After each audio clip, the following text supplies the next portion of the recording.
स्वागत है आपका आज की क्लास में। आज की क्लास में हम आरओ मुख्य परीक्षा 2013 के पेपर में सामान्य हिंदी से पूछे गए प्रश्नों की व्याख्या करेंगे। तो आइए देखते हैं।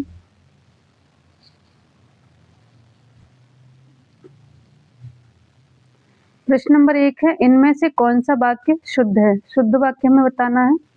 हर एक खिलाड़ी मैदान में पहुंच गए, सड़क पर बहुत भीड़ है, अध्ययन के लिए अच्छी पुस्तकें आवश्यक हैं, साहित्य और संस्कृति का गहरा संबंध है। इसमें अशुद्ध वाक्य बताना है कौन सा है। तो प्रश्न नंबर 1 का ऑप्शन नंबर ए सही है।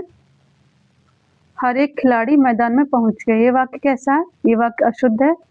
शुद्ध वाक्य क्या होता? हर एक खिलाड़ी मैदान में पहुंच गया। हर एक या प्रत्येक कैसा होता है? एक वचन में प्रयोग होता है।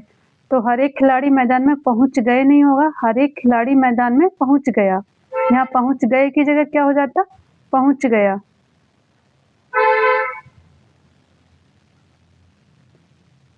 तब ये वाक्य कैसा होता? तब ये वाक्य शुद्ध होता।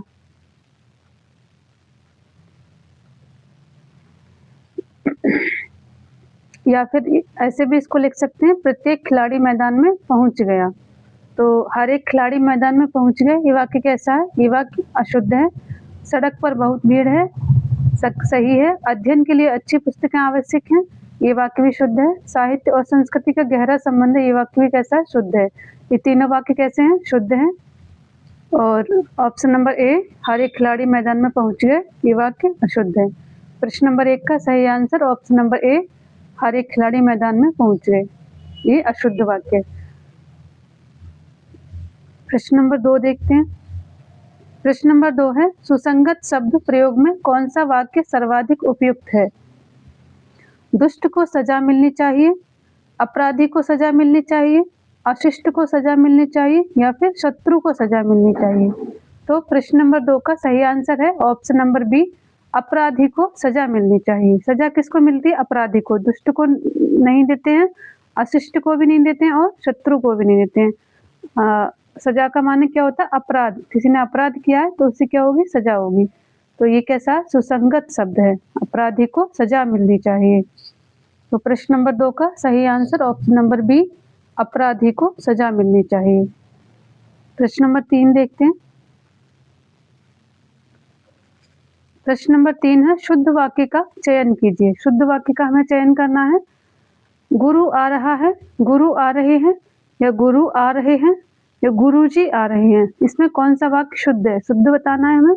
तो प्रश्न नंबर 3 का सही आंसर है ऑप्शन नंबर सी, गुरु आ रहे हैं। ये कैसा? शुद्ध है। ये वाला शुद्ध कैसे नहीं है? क्योंकि यहाँ पे र पे कैसी मात्रा? यहाँ पे बड़े ऊ की मात्रा है। तो ये गुरु कैसा शब्द कैसा है? ये अशुद्ध है। गुरु ये शब्द कैसा? अशुद्ध है। गुरु शब्द शुद्ध कैसे लिखा जाता है? रा पे कौन सी मात्रा लगती है? छोटे ऊ की मात्रा। तो यहाँ पे रा पे छोटी ऊ की मात्रा लगी, यहाँ पे भी रा पे छोटे बड़े ऊ की मात्रा है, यहाँ पे भी बड़े ऊ की मात्रा, यहाँ पे भी बड़े ऊ की मात्रा है। तो ये वाक्य तो वैसे भी तीनों अशुद्ध ही हो गए, क्योंकि ये इसकी वर्तनी ही अशुद्ध है गुरु की। इसकी वर्तनी कैसी है? सही है। गुरु आ रहा है, आ रहा है तो क्या ये वाक्य यहाँ वर्तनी की दृष्टि से भी अशुद्ध है, और आ रहा है नहीं, गुरु आ रहे हैं, तो दोनों तरह से ये कैसा है? अशुद्ध है। प्रश्न नंबर 3 का सही आंसर ऑप्शन नंबर सी, गुरु आ रहे हैं। और यहाँ पे गुरु शब्द अशुद्ध है, यहाँ पे भी गुरुजी शब्द कैसा है? अशुद्ध है। इसलिए ऑप्शन नंबर सी, गुरु आ रहे हैं, ये कैसा है? शुद्ध वाक्य है। प्रश्न नंबर 4 देखते हैं।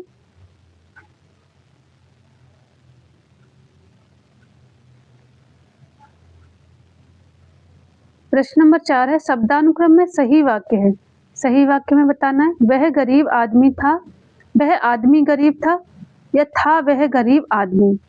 ऑप्शन नंबर डी है, था गरीब वह आदमी। तो हमें शब्दानुक्रम में सही वाक्य कौन सा है ये बताना है। तो प्रश्न नंबर 4 का सही आंसर है, वह आदमी गरीब था। वह आदमी गरीब था। ऑप्शन नंबर बी, वह आदमी गरीब था। ये कैसा है? शब्दानुक्रम की दृष्टि से ये सही वाक्य है। वह गरीब आदमी था, या वह आदमी गरीब था वह गरीब आदमी, ये भी गलत है। था गरीब वह आदमी, ये भी गलत है। और वह गरीब आदमी था, ये भी कैसा है वाक्य? ये भी शब्दानुक्रम की दृष्टि से अशुद्ध है। तो ये कैसे बनेगा, वह आदमी गरीब था। प्रश्न नंबर 4 का सही आंसर ऑप्शन नंबर बी, वह आदमी गरीब था। प्रश्न नंबर 5 देखते हैं। प्रश्न नंबर 5 है, वर्तनी की दृष्टि से शुद्ध शब्द है।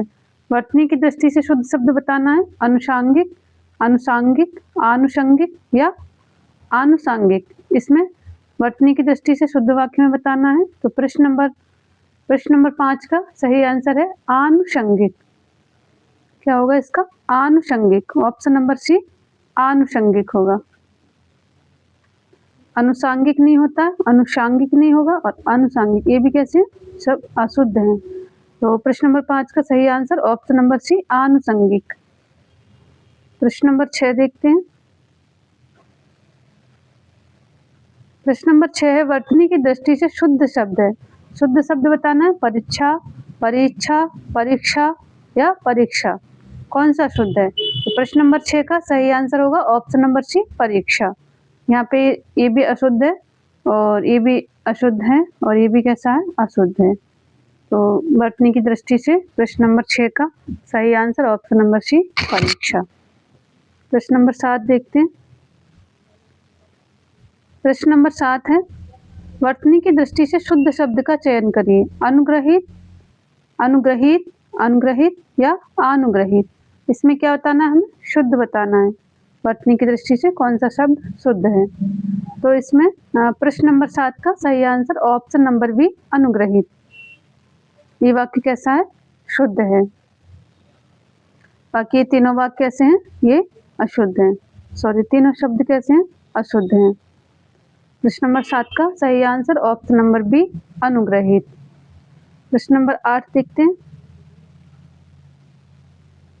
प्रश्न नंबर 8 है, वर्तनी की दृष्टि से शुद्ध शब्द। यहाँ भी हमें शुद्ध शब्द बताना है। नरक, नर्क, ब्रक या नृक। ये तो कोई निरर्थक शब्द है, इसका तो कोई अर्थ है ही नहीं। तो प्रश्न नंबर 8 का सही आंसर क्या होगा, ऑप्शन नंबर ए नरक। ये शब्द कैसा है, शुद्ध है। नर्क नहीं होता है, क्या होता है, नरक होता है। तो प्रश्न नंबर 8 का सही आंसर ऑप्शन नंबर ए नरक। नरक कैसा है, वर्तनी की दृष्टि से शुद्ध शब्द है। प्रश्न नंबर 9 देखते हैं। प्रश्न नंबर 9 है, वर्तनी की दृष्टि से शुद्ध का चयन कीजिए। शुद्ध शब्द का हमें चयन करना है। टिप्पणी, टिप्पणी, टिप्पणी या टिप्पणी। तो प्रश्न नंबर 9 का सही आंसर क्या होगा। प्रश्न नंबर 9 का सही आंसर है ऑप्शन नंबर डी टिप्पणी। टिप्पणी शब्द कैसा है, शुद्ध शब्द है।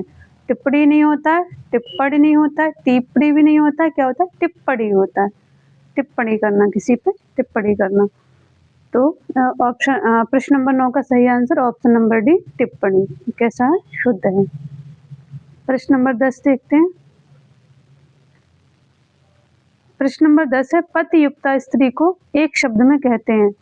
दंपत, जोड़ी, सधवा या पति पत्नी। क्या कहते हैं, जिसका पति हो उसे। पति युक्ता का अर्थ क्या होता है, पति युक्त अर्थात जिसका पति है, उसको क्या कहते हैं हम, दंपति कहते हैं, जोड़ी कहते हैं, सधवा या पति पत्नी क्या कहते हैं।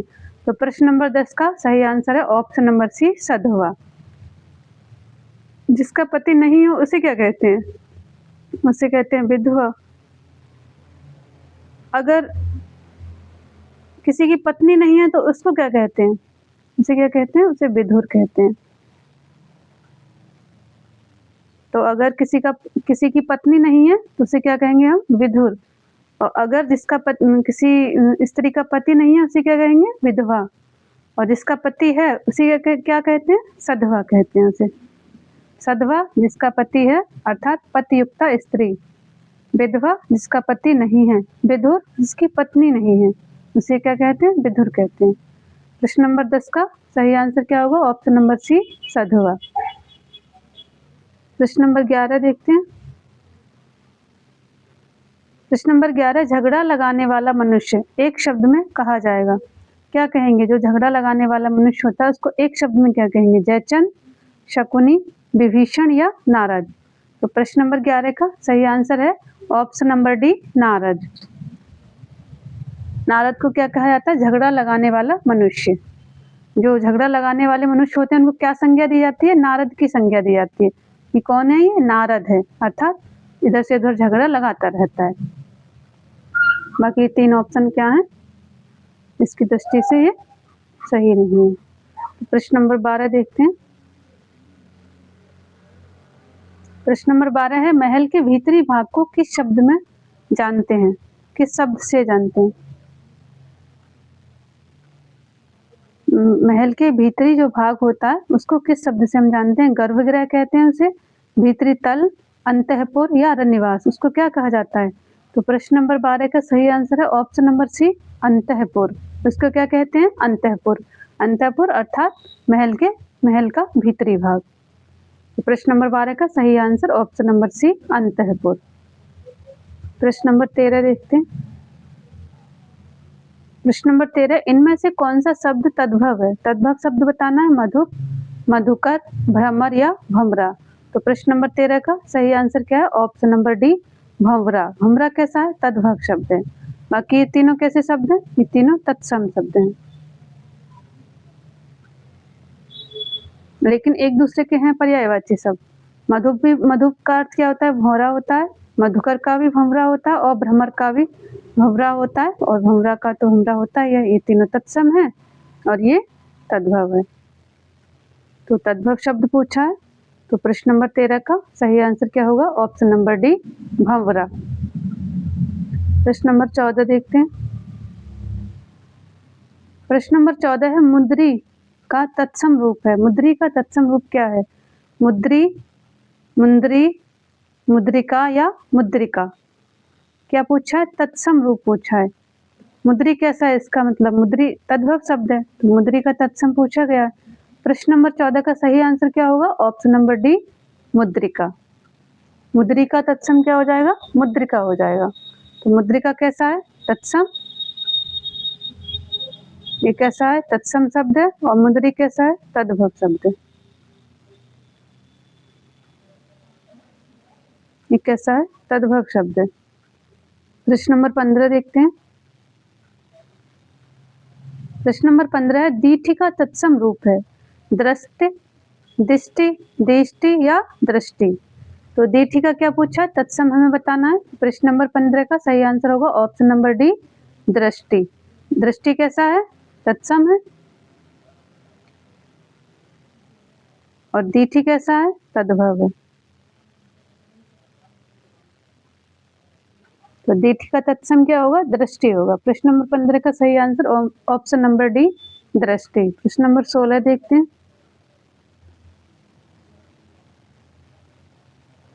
प्रश्न नंबर 16 है, कौन सा शब्द तत्सम है? तत्सम शब्द बताना। शुश्रूषा, सुन्नर, अपजस या अक्षर। इसमें क्या बताना है? हमें तत्सम शब्द बताना है। तो प्रश्न नंबर 16 का सही आंसर है ऑप्शन नंबर ए, शुश्रूषा।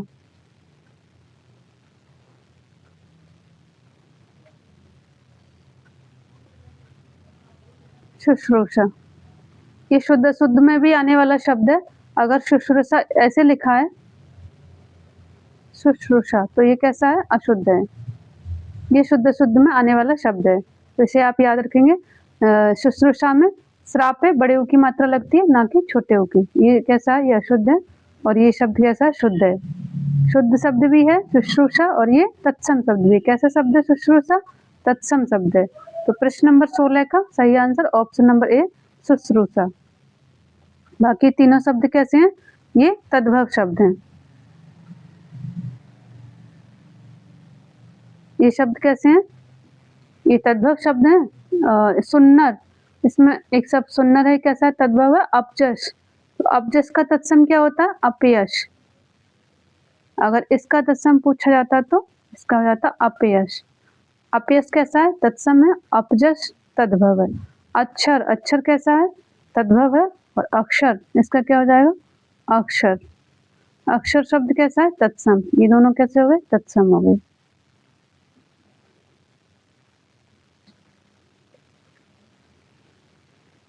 तो प्रश्न नंबर 16 का सही आंसर ऑप्शन नंबर ए, शुश्रूषा। शुश्रूषा कैसा है? तत्सम शब्द है।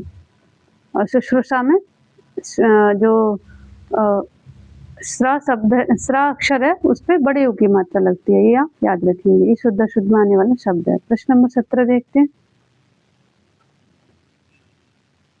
प्रश्न नंबर 17 है श्रृंगार शब्द का तत्सम है श्रृंगार, श्रृंगार, श्रृंगार या श्रृंगार।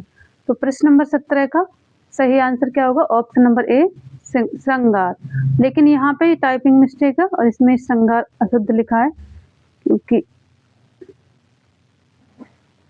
उसमें आधा श्रेय आ नहीं रहा था, इसलिए ये अशुद्ध लिखा गया है। ऑप्शन नंबर ए में ये वाला रखा जाएगा। ये कैसा? ये अशुद्ध है, टाइपिंग मिस्टेक यहाँ पे हो गई है। तो प्रश्न नंबर 17 का सही आंसर ऑप्शन नंबर ए श्रृंगार। तो श्रृंगार कैसा शब्द है? तद्भव शब्द है। और श्रृंगार कैसा है? तत्सम, तत्सम शब्द है। श्रृंगार भी शुद्ध शुद्ध में आने वाला शब्द है। अगर श्रृंगार ऐसे लिख रहा है तो ये भी कैसा है? ये अशुद्ध है। श्रृंगार कैसे लिखा जाएगा? ऐसे लिखा जाएगा। ये श्रृंगार कैसा है? ये शुद्ध है।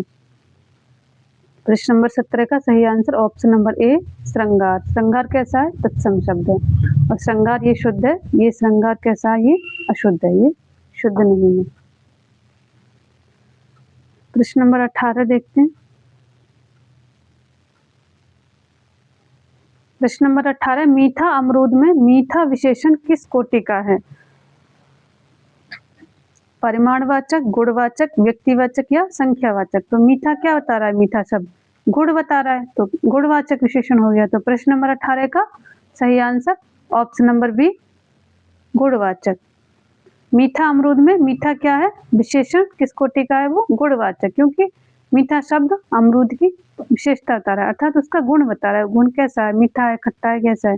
तो ये सब कैसे होते हैं? गुणवाचक विशेषण होते हैं। प्रश्न नंबर 18 का सही आंसर ऑप्शन नंबर बी गुणवाचक विशेषण। प्रश्न नंबर 19 देखते हैं। प्रश्न नंबर 19 है तुम कहाँ पढ़ते हो में किस कोटि का विशेषण प्रयुक्त हुआ है? तुम कहाँ पढ़ते हो, तो कहाँ सबसे क्या है? प्रश्न पूछा गया है। गुणवाचक है, प्रश्नवाचक है, संख्यावाचक है या संकेतवाचक है? तो प्रश्न नंबर 19 का सही आंसर क्या होगा? ऑप्शन नंबर बी प्रश्नवाचक, क्योंकि इसमें क्या पूछा गया? प्रश्न पूछा गया। कहाँ, कब, कौन, क्या शब्द आ जाए तो कैसा विशेषण हो जाएगा? प्रश्नवाचक हो जाएगा। तुम कहाँ पढ़ते हो में कौन सा विशेषण? प्रश्नवाचक विशेषण प्रयुक्त हुआ है। प्रश्न नंबर 20 देखते हैं। प्रश्न नंबर 20 है लोभी किस विधि से निर्मित विशेषण है? लोभी संज्ञा विधि से, सर्वनाम विधि से, क्रिया विधि से या प्रत्यय विधि से? किस विधि से बना है? तो इसमें मूल शब्द क्या है? लोभ। लोभी कैसे बना है? लोभ से बना है। मूल शब्द क्या है? लोभ। लोभ से किसका निर्माण हुआ है? लोभ का, लोभी का निर्माण हुआ है। लोभी शब्द का निर्माण हुआ है। लोभी में मूल शब्द क्या है? लोभ है। तो प्रश्न नंबर 20 का सही आंसर क्या है? ऑप्शन नंबर ए संज्ञा विधि। लोभ क्या है? संज्ञा है, और लोभी क्या हो गया? विशेषण हो गया। तो लोभी किस विधि से निर्मित विशेषण है? संज्ञा विधि से, क्योंकि लोभ शब्द मूल शब्द इसमें क्या है? लोभी में लोभ है, और लोभ क्या है? संज्ञा है। तो लोभ में ई प्रत्यय लगा के क्या बन गया? लोभी बन गया। इसमें क्या लगा है? प्रत्यय के निर्माण, प्रत्यय के मिलाने से लोभी शब्द बना है। तो मूल शब्द क्या था? संज्ञा था, और संज्ञा से क्या बनाया हमने? विशेषण। तो संज्ञा विधि से इसका निर्माण हुआ इस विशेषण का। तो प्रश्न नंबर 20 का सही आंसर ऑप्शन नंबर ए संज्ञा विधि। प्रश्न नंबर 21 देखते हैं। प्रश्न नंबर 21 है इनमें कौन सा युग्म विशेषण नहीं है? विशेषण नहीं है, कौन सा देखना है हमें? छोटा बड़ा, हरा पीला, 2 3, राम लक्ष्मण। हमें क्या बताना है? कौन सा युग्म विशेषण नहीं है? तो छोटा बड़ा विशेषण है, हरा पीला भी विशेषण है, 2 3 क्या? ये भी संख्या बता रहा है 2 3, तो क्या ये भी विशेषण है? राम लक्ष्मण क्या है? राम लक्ष्मण विशेषण नहीं है, राम लक्ष्मण क्या है? संज्ञा है। तो प्रश्न नंबर 21 का सही आंसर क्या होगा? Option number D Ram Lakshman. Ram Lakshman क्या है? ये विशेष हैं, अर्थात ये संज्ञा है, या तो इनको हम क्या कह सकते हैं? विशेष्य, या फिर क्या कह सकते हैं? संज्ञा। तो ये विशेषण नहीं है।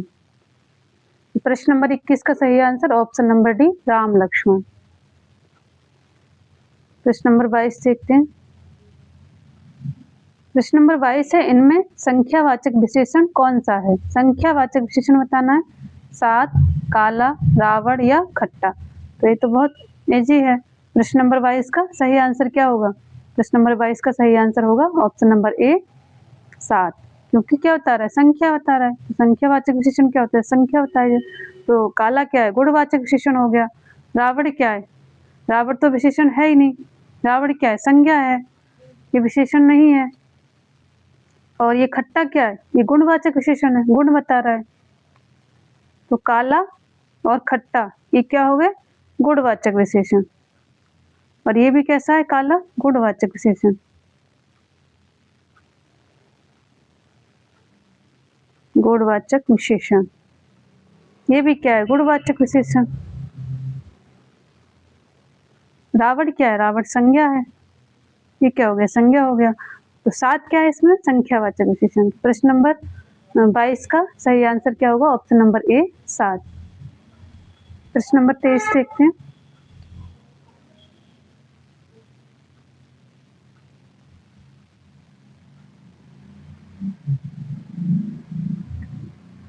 प्रश्न नंबर 23 है, उत्कर्ष शब्द का विलोम लिखिए। उत्कर्ष का हमें विलोम बताना है। पतन, अपकर्ष, अपभ्रष्ट या विकर्ष। तो प्रश्न नंबर 23 का सही आंसर होगा ऑप्शन नंबर बी अपकर्ष। उत्कर्ष किसी की उन्नति होना, अपकर्ष किसी का नीचे गिरना, किसी का पतन होना। तो ये और ये क्या है? एक दूसरे के पर्यायवाची। पतन और अपकर्ष एक ही मतलब समानार्थी शब्द हैं। तो उत्कर्ष उन्नति होना, किसी का ऊपर जाना, ऊपर उठना, उसको क्या कहते हैं? उत्कर्ष कहते हैं। और अपकर्ष किसी का नीचे करना, किसी का पतन होना। तो उत्कर्ष का विलोम क्या हो जाएगा? अपकर्ष हो जाएगा। प्रश्न नंबर 23 का सही आंसर ऑप्शन नंबर बी अपकर्ष। प्रश्न नंबर 24 देखते हैं। प्रश्न नंबर 24 है, अंतर्मुखी का विलोम लिखिए। अंतर्मुखी का विलोम बताना है। अंतर्मुखी कहते हैं जो समाज में कम घुलता मिलता है, उसको क्या कहते हैं? अंतर्मुखी। इंट्रोवर्ट, इंग्लिश में क्या कहते हैं इनको? इंट्रोवर्ट कहते हैं।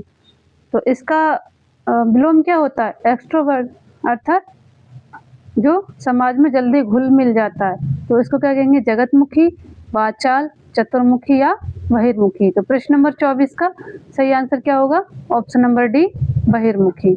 बहिर्मुखी अर्थात एक्सट्रोवर्ट, जो सबसे अच्छे से घुल मिल लेता है, जो सामाजिक होता है, इसको क्या कहते हैं? बहिर्मुखी। कुछ लोग होते हैं जो अपने में ही ज़्यादा खुश रहते हैं, ज़्यादा लोगों से घुलना मिलना उनकी आदत नहीं होती, उनको क्या कहते हैं? अंतर्मुखी। और कुछ लोग जैसे राजनेता कैसे होते हैं? बहिर्मुखी।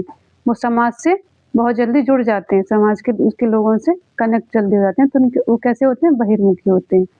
प्रश्न नंबर 24 का सही आंसर ऑप्शन नंबर डी बहिर्मुखी। अंतर्मुखी का विलोम क्या हो जाएगा? बहिर्मुखी हो जाएगा। प्रश्न नंबर 25 देखते हैं। प्रश्न नंबर 25 है, अतिवृष्टि का विलोम शब्द। अतिवृष्टि का विलोम बताना है। अल्पवृष्टि, लघुवृष्टि, अनावृष्टि या न्यून वृष्टि। अतिवृष्टि का अर्थ क्या होता है? अतिवृष्टि का अर्थ होता है बहुत अधिक वर्षा होना, अत्यधिक वर्षा होना। क्या कहलाता है? अतिवृष्टि कहलाता है। तो इसको अल्पवृष्टि कहते हैं, लघुवृष्टि, अनावृष्टि क्या कहलाता है ये? तो प्रश्न नंबर 25 का सही आंसर है ऑप्शन नंबर सी अनावृष्टि। अनावृष्टि किसे कहते हैं? सूखा पड़ना, इसको क्या कहते हैं? अनावृष्टि। और अतिवृष्टि अत्यधिक वर्षा होना। तो प्रश्न नंबर 25 का सही आंसर ऑप्शन नंबर सी अनावृष्टि। प्रश्न नंबर 26 देखते हैं।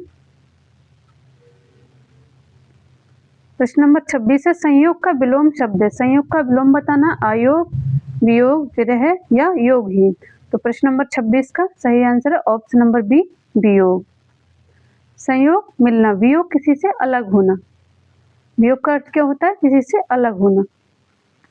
तो प्रश्न नंबर 26 का सही आंसर ऑप्शन नंबर बी वियोग।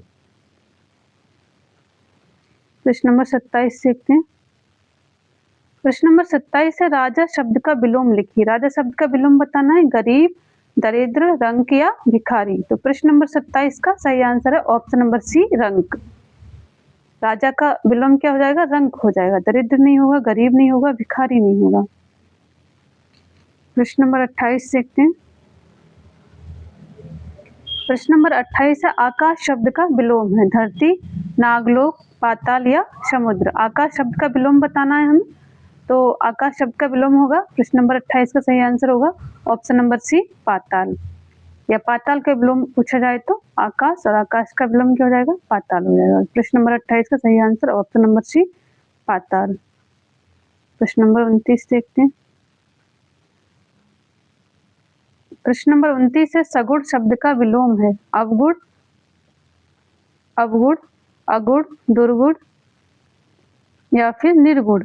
सगुण शब्द का सगुण अर्थात से आता है सहित के अर्थ में, अगुण का मतलब तो गुण होता ही है, तो सगुण अर्थात जो गुण सहित हो, जिसमें गुण हो, गुणों से जो युक्त हो, उसको क्या कहेंगे हम, सगुण कहेंगे।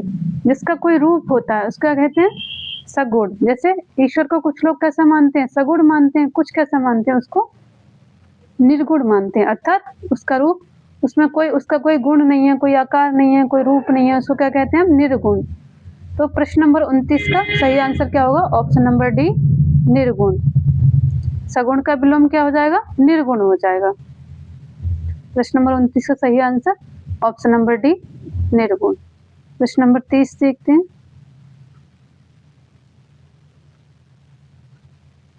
प्रश्न नंबर 30 है अपशकुन का विलोम है। अपशकुन का विलोम बताना है। अपशकुन, शकुन, पुण्य या पावन। तो प्रश्न नंबर 30 का सही आंसर ऑप्शन नंबर बी शकुन। तो आज का पेपर थोड़ा सरल था, इसलिए कम टाइम में हो गया है। आज की क्लास यहीं समाप्त होती है। धन्यवाद।